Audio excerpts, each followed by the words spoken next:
జక్రంపల్లి మండల నూతన press club అధ్యక్షుడిగా ఎన్నుకున్న ప్రెస్ క్లబ్ మిత్రులందరికీ ప్రత్యేక ధన్యవాదాలు.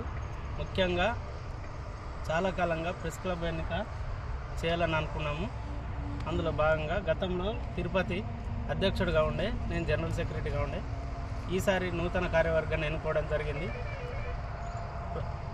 నూతన కార్యవర్గాన్ని ఎన్నుకున్నటువంటి ఏకగ్రీవంగా ఎన్నుకున్న ప్రెస్ క్లబ్ మిత్రులందరికీ ప్రత్యేక ధన్యవాదాలు తెలుపుకుంటున్నా. నుంచి ప్రెస్ క్లబ్ మిత్రులకు తెలియజేయనిది ఏమంటే, మనం అందరం కూడా ఐక్యంగా ఉండి మనకు కావాల్సిన హక్కులను సాధించుకోవాలా. ముఖ్యంగా ప్రభుత్వం తరఫున వచ్చేటటువంటి సంక్షేమ పథకాలు ఏమున్నా కానీ ప్రతి ఒక్కరికి అందేలా మేము ప్రయత్నం చేస్తాము. అందరినీ సమిష్టిగా ఉండి ఏది కావాలన్నా కానీ దాన్ని సాధించుకోవడానికి ప్రజాప్రతినిధులు ప్లస్ అధికారుల సహకారంతో ముందుకెళ్తాం.